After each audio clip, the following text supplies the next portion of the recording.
standing here just before the sundown, 30 minutes before the Shabbat comes in this beautiful early evening right here outside the synagogue in Israel. And I wanted to share with you a little bit from this important Torah portion, this Shabbat. This is the very last Shabbat before Rosh Hashanah. And the Torah portion starts with the word Atem Netzavim. You standing today together in Deuteronomy chapter 29 verse 9. It says Atem Netzavim Ayom Kulchem Lifnei Adonai Elohechem. I want to share with you why it is important. The reason it's saying Atem Netzavim, you, is a plural word in this verse. It says that all of Israel are standing together to receive the covenant with the God of Israel. What does it mean to be in this covenant? God continue on in this Torah portion and said this covenant is made out of commandments or mitzvot, chukim, which are judgments and mishpatim, the way we are to conduct each other one to another. And the question I would like to ask you today, we're standing here outside the synagogue and the shul. This is not a messianic synagogue, this is a regular observant synagogue. And what is the goal of this covenant that God has given us today? I think we need to ask ourselves this question as we walk into this new year.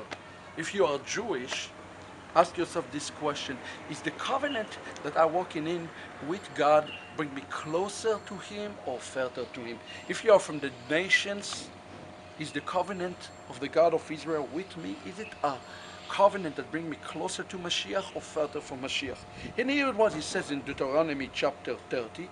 He says this, Ve'aya, and therefore, ki yavou alecha kol hadvarim, all those things will come to you, the blessing and the curses. You see, the Messiah of Israel came not to take away from the blessings of the law, he came to take the curses of the law. The blessings of the Torah still stand today. And he said, why? So your heart, v'hashivati et levavcha, so our heart will return to God.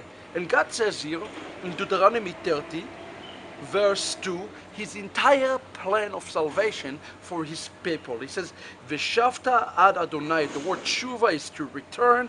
It says you are to return and you hear his voice. You are to hear him and your children in all of your heart. It's important to us to, as we're walking into another year to 57 and 74, to think about this. Are we doing things for the sake of doing them, or are we doing things with all of our hearts? Sure, we can observe Torah, we can observe kashrut, but where is our hearts?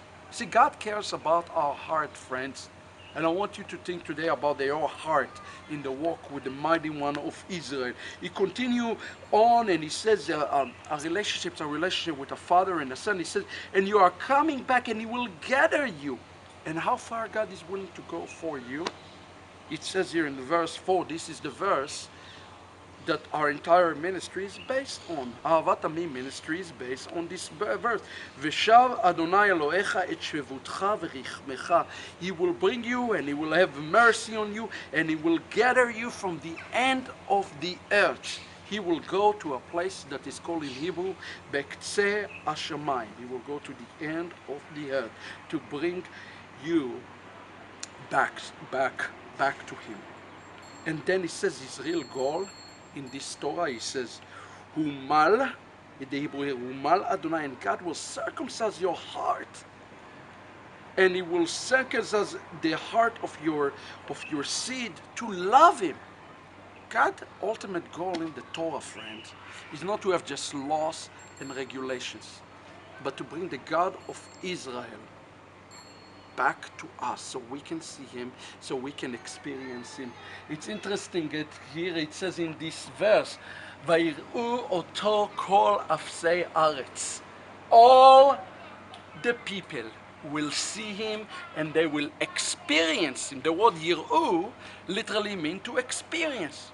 God wants us to experience him, friends. Our wish here at Ahavat Amim Ministries is that we will not just talk about God, we will not just sing to God, but we will truly experience the God of Israel.